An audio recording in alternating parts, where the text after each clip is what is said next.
So this is not a sort of formal report on my dissertation research. I have some shit to say, and then I want to sort of open it up for discussion and thinking with each other.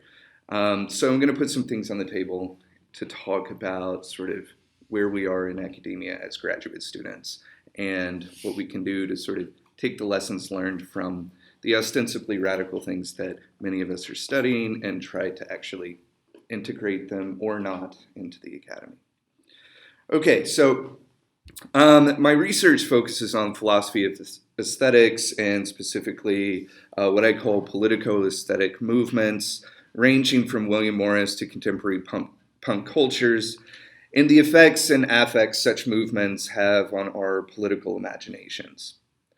In other words, I study movements that push for revolution simultaneously in politics and aesthetics, or more precisely, movements for which politics and aesthetics are not separate or even separable concerns, but are instead mutually informed. I'm particularly attuned to the ways in which aesthetics can be radically mobilized in surprising ways, such as, in my research, thinking through the potential shock of the old and not just the shock of the new, through the reimagining, rethinking of mobilizing anachronism. That's my answer to punk is dead, James. One of my conclusions is that rather than understanding punk as simply another object of study, i.e. as a musical genre or particular and singular aesthetic or politics or a lifestyle choice, et cetera, et cetera, et cetera, that rather than seeing punk as an object, we can diversely utilize it along with other radical aesthetics as methodological and pedagogical frameworks through which to analyze and critique lived experiences and systemic structures, as well as to contest normative power relations. So, repeating somewhat the abstract, with a particular emphasis and focus that I have on the aspects of non-hierarchy, the non-hierarchical nature, or at least attempt, within the movement, the ambiguously eclectic, contestational, and D.I.Y. ethos of punk cultures, I make the case that radical aesthetics can be used as a way to open up questions about resisting the conservatism of academic research and pedagogy. If you are wondering or questioning what I'm calling the conservatism of the academy, my appearance today is a performative demonstration of this. For were I to follow the script of professionalism, this would be how I would be expected to present myself.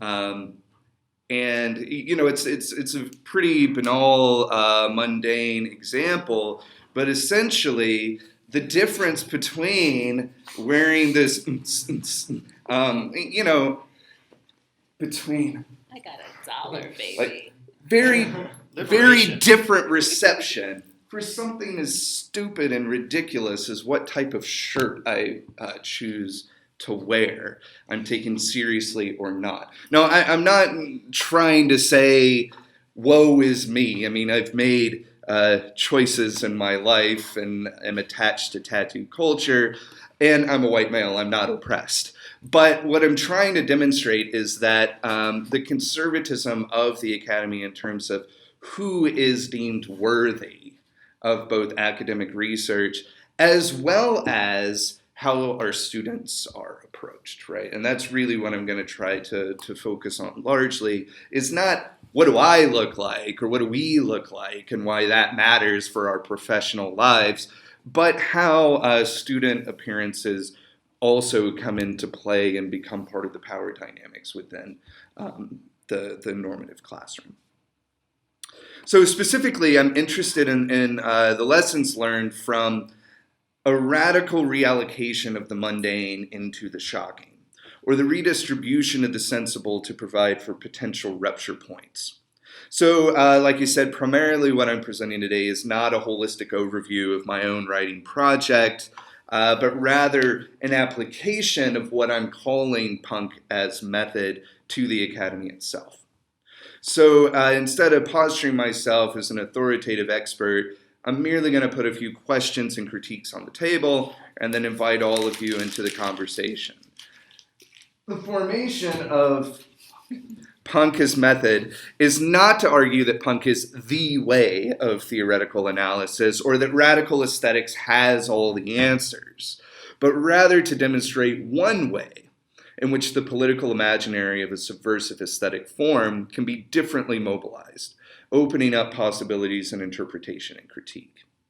My own perspective is to use punk as a querying methodology, which we can purposefully allocate to positively affect and radicalize our own research methodologies and teaching methods. I think, by the way, that similar arguments can certainly be made parallel to mine, but utilizing, say, hip-hop, subversive theater, improvisational jazz, beat poetics, no-wave film, or a variety of other avant-gardes by folks who have experience in those scenes that I don't have. Like capitalism, the academy has proven itself over and over again to be very good at bringing these divergent cultures into the fold, institutionalizing them, and some, myself including, say, domesticating them. So my point is not to celebrate the particularities of punk, but rather to use it as an example of an ostensibly radical culture that is now being actively disciplined, affecting both interpretations and understandings of its scenes, but also demonstrating something insidious about the ways in which anti-institutional scenes, aesthetics, and cultures become institutionalized. So I want to ask, how does the academy domesticate cultures in this way? What makes it so efficient at disciplining us, perhaps even through our resistances to it? And I hope we can discuss this further in a minute, for I do earnestly want to hear thoughts on these disciplinary techniques and possibilities or not that we have for resisting from within. With emerging fields, such as punk studies, I ask, how can we avoid the pitfalls so many academic disciplines make in terms of establishing the rule of experts, establishing a golden era and a teleological trajectory, the creation of a canon, even if it is a counter-canon, the reification of subdividing race, class, gender, and sexuality as separate or separable elements within the culture, an obsession with singular meanings, proper methodologies, and citation styles, all in the establishment of an elitist internal debate that primarily does nothing but navel gaze. In other words, why must we seek validation or acceptance in one of the very hierarchical institutions that our radical saints critique? What can we do, in other words, to punk our studies rather than simply add punk studies to the already bloated array of disciplines in the academic industrial complex? So over and over again, when presenting my work on punk rock, I've been confronted with folks who have either a current connection to punk cultures or who were previously influenced by punk in their youth. Additionally, in the last decade, punks and others studying punk cultures have been emerging as a substantial, if concentrated, group within the academy, primarily through British cultural studies and its afterlives. Conferences, peer-reviewed journals, and edited volumes of essays have been appearing at a rapid rate on a variety of issues and topics that affect punk rock or show its projected influence.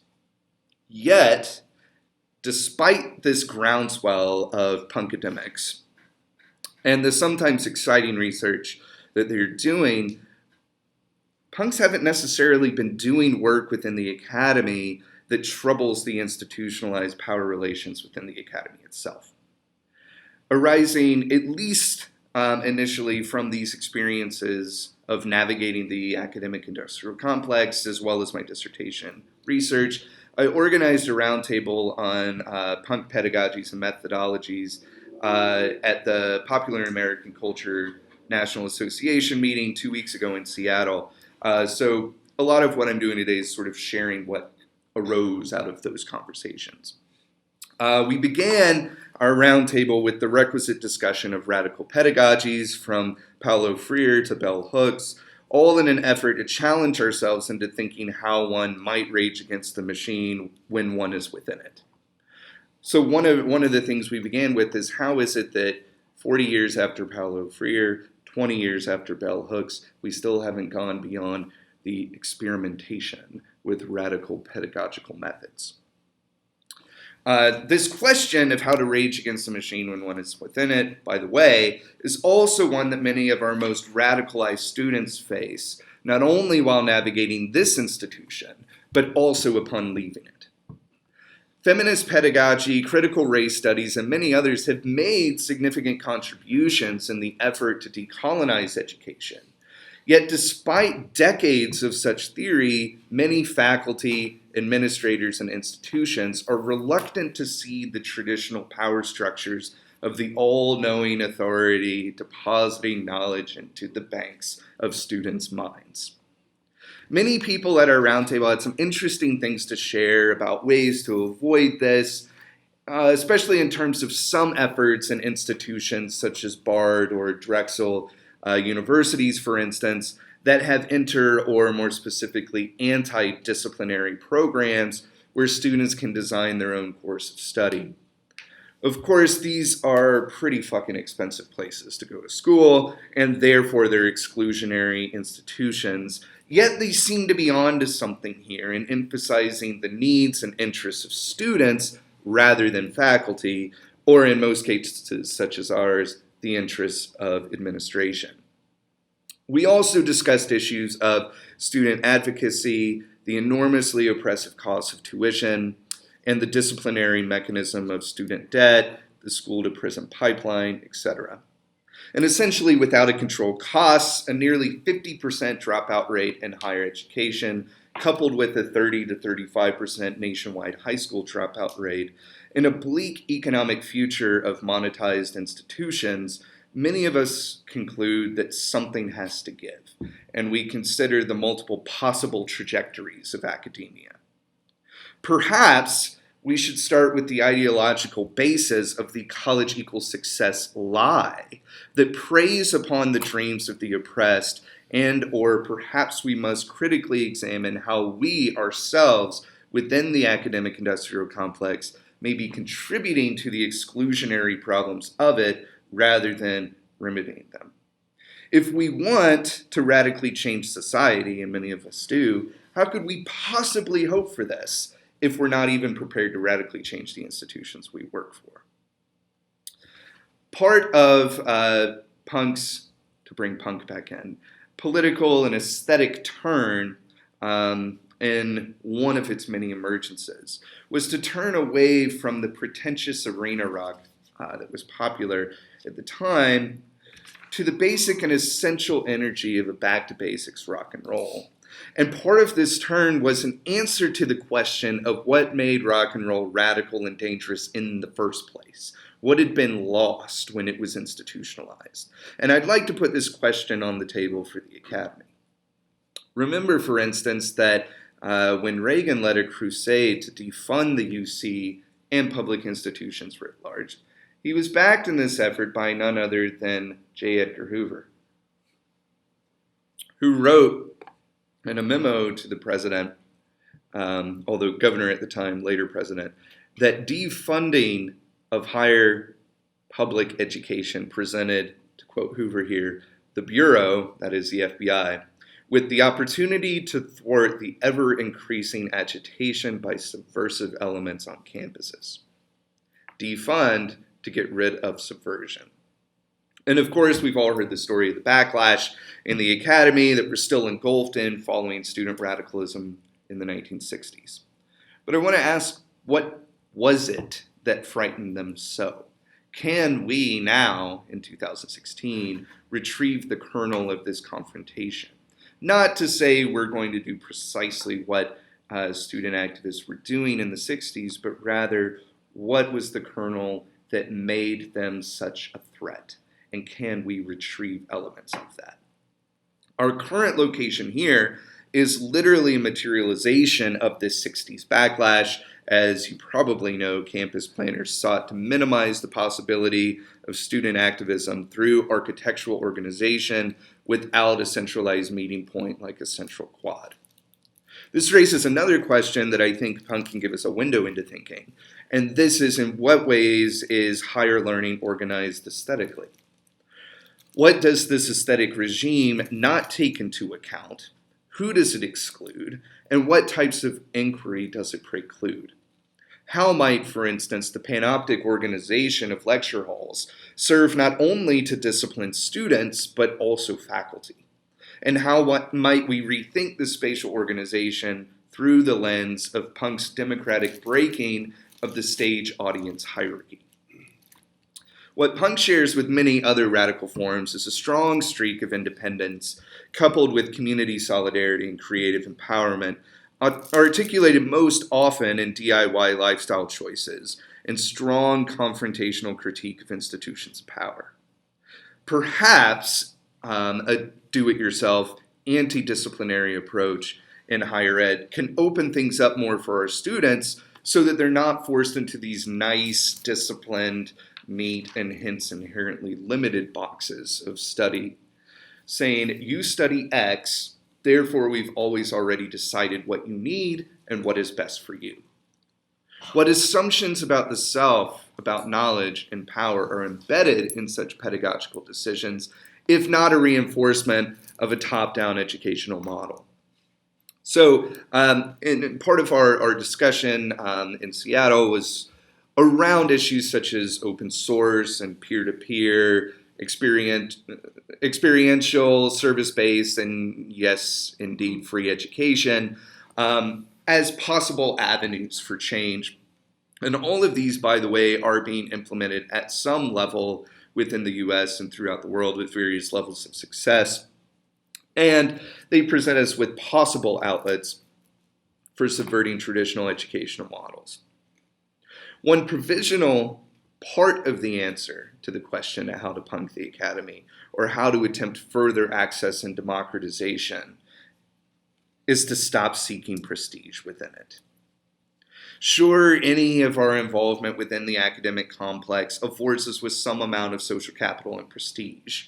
And the prestige of gaining admission into the priestly caste of the tenured does come not only with financial benefits, but also with higher levels of freedom, including academic freedom to publish, to present work, but also to better advocate for students. But can we resist the urge to build our lives and our careers, and hence our political lives as well, around the seeking of more prestige and social capital? And is there a way to teach above poverty wages if we don't buy into that prestige-seeking system? Do they owe us a living? Aaron? I don't know. Yes, of course they do. Of course they do. Let me try that again. Do they owe us a living? Jeff Sherman? Of course they do. Of course they do. Do they owe us a living? Kathy Thomas? Ask me later. Of course they fucking do. They owe us a living when we're breaking our backs working for them. But despite the fact that, of course, they fucking owe us a living, if we continue to buy into the exclusionary mechanisms the academy has in monopolizing knowledge, not information, of course, information is already widely democratized. But if we buy into this exclusionary system, are we in fact undermining ourselves as well? Are we in fact making it easier for them to not give us a living? I think open access is, of course, very important here, and even some of the elitist institutions, such as MIT, have now made much of their curriculum and resources and lectures freely available online. And, by the way, over 60 million people have taken advantage of this treasure trove of information. I also think that we have to detach our egos from the expectation that a tenure-track position at a research university is the only legitimate or otherwise valuable avenue for our professional lives. Perhaps there's even a way of reading adjunctification against the grain and recognizing that the underserved 50% of college students who attend community and technical colleges may have access to higher levels of expertise and higher quality resource allocation if we start to undo this myth that only tenure track R1 positions are worthwhile. Surely the non-research oriented college option for teaching is much more in line with what many of us tell ourselves about what it is we're trying to do in teaching marginalized low-income communities. Now, I don't want to romanticize this either. Having taught in a community college, I can tell faculty are often overworked and underpaid, yet they are serving students who are arguably among the most motivated as well as the most underserved. So why, except for money, elitism, prestige, and careerism, would we not see this teaching as an equally important teaching as that in the ever-growing lecture halls of the four-year institution? Research, of course, is important. Why else would we all be here seeking institutional support to write dissertations, or in your case, also to write a novel, which is unbelievably impressive to be writing both. Obviously, this is important. We find value in research. Yet we see that the academic industrial complex emphasizes this aspect of our work almost to an absurd extent. Grant getting and research funding, all in the framework of publish or perish, has nothing at all to do with the students that we are ostensibly serving. It only has to do with adding to the glory of the institution we're working under. So I believe that we as young scholars have a fundamental choice about how to expend our energies. Do we fall in line and focus most of our time and work on publishing articles that less than a dozen people are likely to read? Or do we finally and honestly admit that our teaching has much more potential for positively impacting our communities than most of our writing does? I think the breaking of this particular mythology around our career trajectories and not viewing such teaching positions as consolation prizes is the first step towards seriously undermining the ideological bases that afford institutions the leeway to only precariously employ such faculty. Now, I want to be clear, I'm not trying to denigrate anyone's project here. Many of you are writing pretty amazing work that I personally can't wait to read and think with. But I do think it's important for us to consider that however much effort or indeed agony that we're putting into our private research, shouldn't we be expending at least that much into serving our students? The academic system is clearly broken when more than half of entering students will not graduate, and nearly all will be burdened with a lifetime's worth of debt. And this is where we are. We are in the academy, so what can we do about it? For one, I think we each have a responsibility to think and rethink what we mean by serving our students, and to take our pedagogical and support roles in and outside of the classroom very seriously. We need to rethink who we want to serve and how, and honestly ask questions and engage students in conversations about why they're here in the first place. And of course, we have to resist at every turn the econo-capital-centric, racist, classist, misogynist, and heteronormative legacies, norms, and mores that have dictated higher education for far too long. We have to be willing to ask seriously, what would a bottom-up radical education look and sound like? How can we attempt to break hierarchical power relations in our classrooms? What might be the roles of collective action in our academic unions in achieving, or at least fighting, for this? Well, of course, many people have been experimenting with this resistance and have been engaged in radical pedagogical fights for decades, as I began with Paulo Freire, bell hooks, etc. Our generation's challenge, and this is what I'm going to end with, I think, is to transition from this experimentation to a perhaps uncomfortable or even painful engagement with the conservative aspects of the academy, and look for those rupture points that will allow us to implement more radical and more inclusive possibilities for our students. So with that, I'd like to thank you for coming, and I'd like to turn it over and just get a dialogue going, right? Because I'm not trying to say I have the answers here. I'm just merely presenting what I think is an important discussion that we need to be having at this stage of our career.